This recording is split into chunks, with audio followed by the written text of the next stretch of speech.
Hello, good afternoon everyone. हमने last lecture में क्या पढ़ लिया था, जो मौर्योत्तर काल है उसके बारे में हमने सारी इन्फॉर्मेशन पढ़ ली थी। जैसे देसी शासक और विदेशी शासक दो भागों में हमने बांट कर इसको पढ़ा था, जिसमें हमने सुंग वंश को भी पढ़ लिया था ना, कर्ण वंश को भी पढ़ लिया था। उसके बाद एक और वंश था ना, चेदी वंश है, वो भी हमने पढ़ लिया था। और यहाँ पे हमने सातवाहन वंश भी यहीं पे आएगा ना, देसी शासक में। इसमें हमने क्या पढ़ लिया था, इसमें हमने कुषाण वंश के बारे में देख लिया था और अन्य पहला वंश के बारे में भी देख लिया था। ये चार जो वंश है वो हमने पढ़ लिए थे। अब क्या पढ़ेंगे हम, जो मौर्योत्तर काल में अर्थव्यवस्था कैसी थी, राजनीतिक व्यवस्था कैसी थी और धार्मिक स्थिति क्या थी, है ना। ये चार चीजें हम देखेंगे। क्या थी, इकोनॉमिक्स कैसी थी, है ना, यहाँ की अर्थव्यवस्था कैसी थी, और इसके बाद राजनीतिक व्यवस्था कैसी थी, है ना, राजनीतिक स्थिति। क्योंकि डायरेक्ट मेंस में क्वेश्चन पूछ सकते हैं कि आर्थिक स्थिति के बारे में बताइए, राजनीतिक स्थिति के बारे में बताइए, और यहाँ की धार्मिक स्थिति और सामाजिक स्थिति के बारे में बताइए, है ना। और मौर्योत्तर काल में कला कैसी थी, इसके बारे में भी हम पढ़ेंगे, जिसमें हम गांधार कला और मथुरा कला के बारे में पढ़ेंगे। हमने वैसे कुषाण में इसको देख लिया था अच्छे से, पर एक बार और हम मेंस के पॉइंट ऑफ व्यू से अच्छे से देख लेंगे, है ना इसको। सबसे पहले इकोनॉमिक कैसी थी, जैसे क्या है, कृषि कैसी थी, है ना।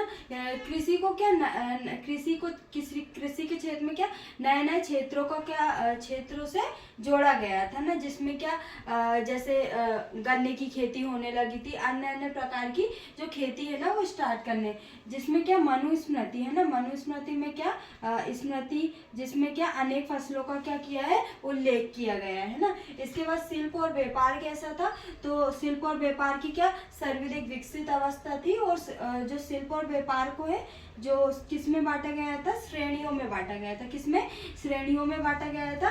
और जो मिलिंद पन्हो ग्रंथ है, मिलिंद पन्हो ग्रंथ में 75 व्यापारियों का उल्लेख किया गया है। कितने, मिलिंद पन्हो ग्रंथ में 75 व्यापारियों का उल्लेख किया गया है। ये आपके प्री के पॉइंट ऑफ व्यू से बहुत ज्यादा इंपॉर्टेंट है कि मिलिंद पन्हो में 75 व्यापारियों का उल्लेख किया गया है ना। और सिक्कों की क्या स्थिति थी, तो जो हिंद यावन शासक थे उन्होंने क्या सोने के सिक्के चलवाए थे, है ना। कौन से सिक्के, सिक्के चलवाए थे, सोने की। और जो कुषाण वंश है, कुषाण वंश ने बड़ी मात्रा में सोने के सिक्के चलवाए थे, क्या बड़ी मात्रा में सोने के सिक्के चलवाए थे। जैसे क्या है, प्रथम कौन थे, बिम कन्फ्यूशियस, जिसने क्या तांबे के सिक्के चलवाए थे सर्वप्रथम। उसके बाद कुजुल कन्फ्यूशियस, उसने क्या सर्वप्रथम सोने के सिक्के चलवाए थे। और बड़ी मात्रा में सोने के सिक्के का कहाँ पे उत्पादन हुआ था, तो कुषाण काल में हुआ था, है ना। और इसके बाद यातायात व संचार व्यवस्था की बात करें तो क्या प्रमुख बंदरगाह क्या कौन कौन से थे, ताम्रलिप्ति थे, भड़ोस था ना। ये हम लोकेशन वाइज देख लेते हैं। जैसे क्या है, भड़ोच क्या हमारे गुजरात में था ना, मुजरिम कहाँ था, केरल में था ना। ये ताम्रलिप्ति, ये उसके बाद मंगलोर है ना, ममलूपट्टनम है ना। ये क्या है, प्रमुख बंदरगाह थे उस टाइम के, है ना, जहाँ से क्या व्यापार होता था, क्या होता था, व्यापार होता था। इसमें क्या विदेशी व्यापार भी होता था और देशी व्यापार दोनों शामिल थे, है ना। और नगरीकरण की क्या स्थिति थी, तो नगरीकरण अपने क्या चरम उत्कर्ष पर था, मतलब बहुत ज्यादा नगरों का विकास होने लगा था, जिसमें प्रमुख नगर उज्जैन है, तक्षशिला है ना, बिहार है, नालंदा है। ये प्रमुख क्या थे, नगर थे, है ना। इनका बहुत ज्यादा विकास होने लगा था, है ना। अब नेक्स्ट हम देखेंगे इसकी राजव्यवस्था या राजनीतिक स्थिति, है ना। तो डायरेक्ट मेंस में क्वेश्चन पूछ सकते हैं कि मौर्योत्तर काल की राजनीतिक व्यवस्था के बारे में प्रकाश डाली, है ना। तो क्या छोटे छोटे राज्यों का उदय हुआ था। जैसे क्या उत्तर में क्या था, कुषाण वंश था ना, उत्तर में कुषाण वंश था। दक्षिण में कौन सा वंश था, सातवाहन वंश था ना। लेकिन जो उत्तर में कुषाण वंश था ये इतना विशाल होने के बावजूद भी, और दक्षिण में सातवाहन वंश इतना विशाल होने के बावजूद भी केंद्रीकरण की स्थिति नहीं हो पाई, जो कि किस में थी, मौर्य काल में थी, है ना। मौर्य काल में जो केंद्रीकरण की व्यवस्था थी वो मौर्योत्तर काल में हमको नहीं देखने को मिली किसी भी वंश में, है ना।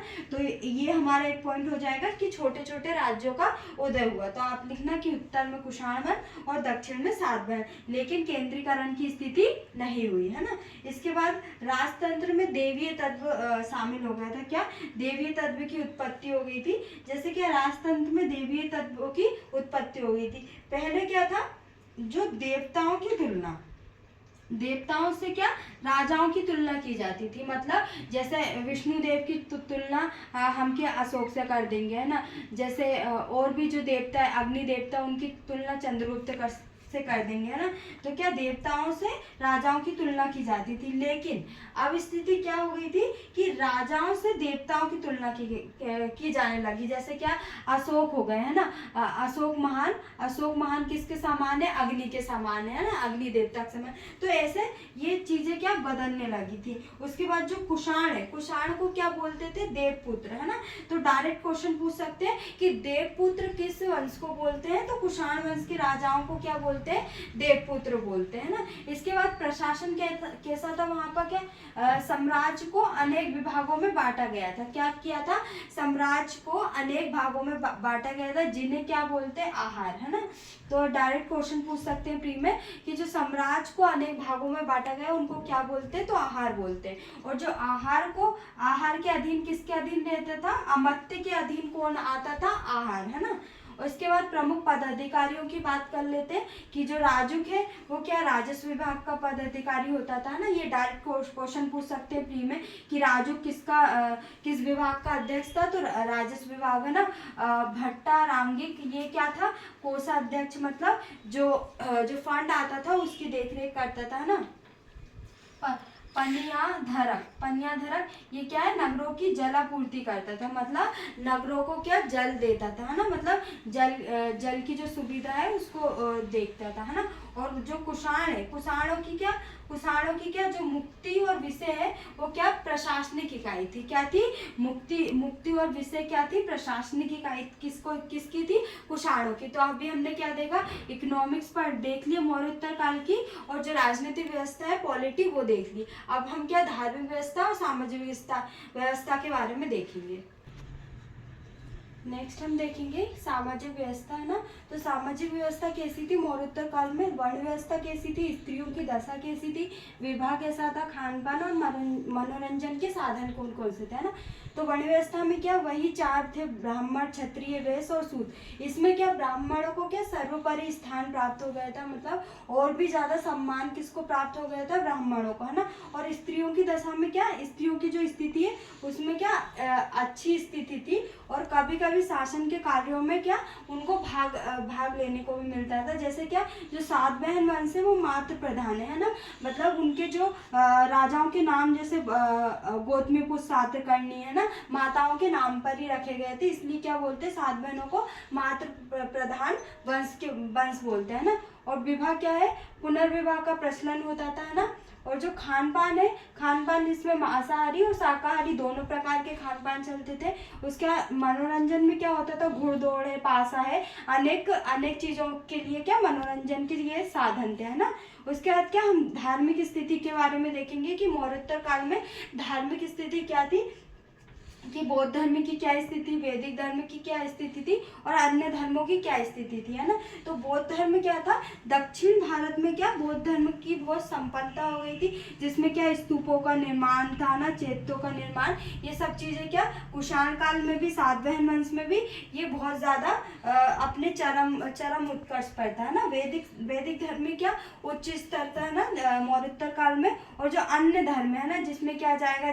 जैन धर्म आ जाएगा, है ना। और भी जो धर्म है उनके बारे में जाएगा कि जो अन्य धर्मों के प्रति क्या जो राजा है उनकी क्या भावना थी? सहिष्णुता की भावना थी, मतलब सभी धर्मों को समान रूप से मानते थे, है ना। उसके बाद हम क्या देखेंगे? कला में क्या देखेंगे? ये बहुत ज्यादा इंपॉर्टेंट है, ये मेंस में क्वेश्चन पूछ सकते हैं ना कि गांधार कला और मथुरा कला में अंतर बताइए, है ना।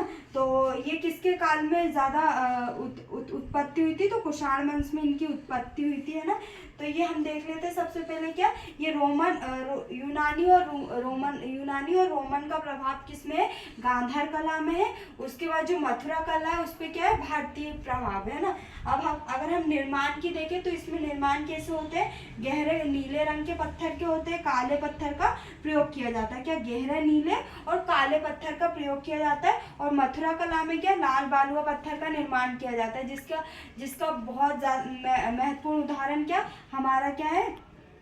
जो लाल किला है वो इसी का उदाहरण है ना। इसके बाद इसके संरक्षक कौन थे गांधार कला के? तो कुषाण वंश थे और शक वंश थे। कौन थे?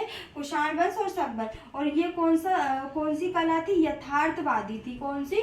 यथार्थवादी। और मथुरा कला के संरक्षण कौन थे? कुषाण थे। और इसको क्या बोलते हैं? आदर्शवादी कला, है ना। और इसमें मुख्यतः क्या बौद्ध की मूर्ति बनाई जाती थी।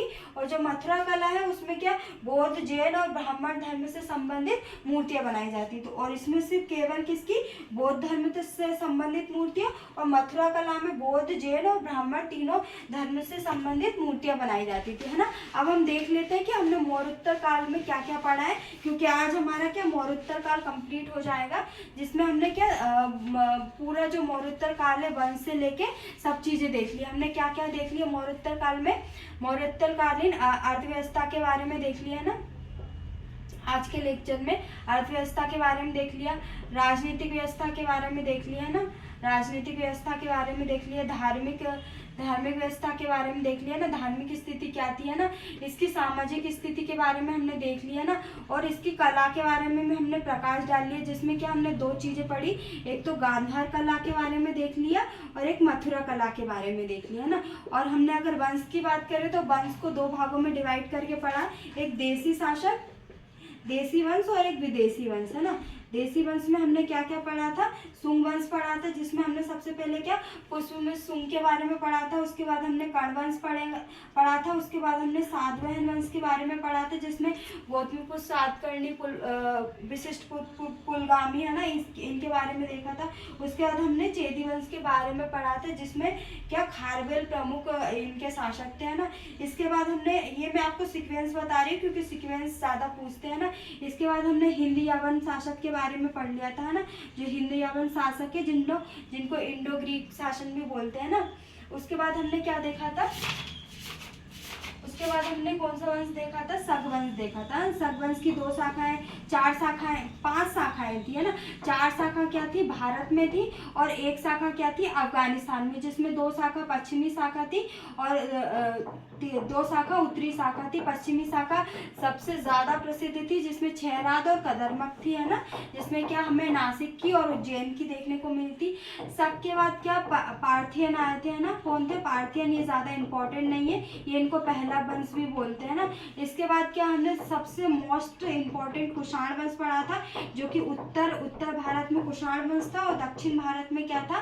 सातवाहन था, है ना। इनने सबसे ज्यादा अपने साम्राज्य का विस्तार किया था, किसने? कुषाण वंश ने और सातवाहन वंश में, है ना। तो हमने क्या मौर्योत्तर काल में क्या देखा था? मौर्योत्तर काल में केंद्रीकरण की स्थिति थी, जिसमें क्या केंद्र पर शासन था, मतलब एक केंद्र से शासन होता था। और मौर्योत्तर काल में हमने स्थिति क्या देखी कि छोटे छोटे राज्यों का उदय हुआ, जिसमें क्या विकेंद्रीकरण की स्थिति आ गई। क्या आ गई? विकेंद्रीकरण की स्थिति आ गई।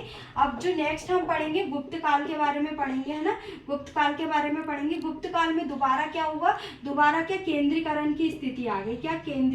केंद्रीकरण की स्थिति आ गई। तो हम ये सीक्वेंस देखेंगे। सबसे पहले मौर्योत्तर काल में क्या था? मौर्य काल में क्या था? केंद्रीकरण की स्थिति थी, केंद्र से शासन होता था, मतलब पूरा हम देख लेंगे अफगानिस्तान हमारा, पाकिस्तान हो गया, ये सब क्या था? एक केंद्र में था, है ना, जिसका शासन कौन? चंद्रगुप्त मौर्य द्वारा किया गया था। और उसके बाद विकेंद्रीकरण में क्या? जिसमें सातवाहन वंश, कुषाण वंश, शक वंश, सुंग वंश, ये सब क्या छोटे छोटे राज्यों का उदय हुआ था और विकेंद्रीकरण की स्थिति आ गई थी। अब हम नेक्स्ट पढ़ेंगे गुप्त काल, जिसमें क्या केंद्रीकरण की स्थिति, जिसमें हम चंद्रगुप्त गुप्त के वंश के बारे में पढ़ेंगे, जिसमें समुद्रगुप्त, है ना, ये इन राजाओं के बारे में पढ़ेंगे। तो इन डिटेल कल के लेक्चर में हम इसको अच्छे से पढ़ेंगे।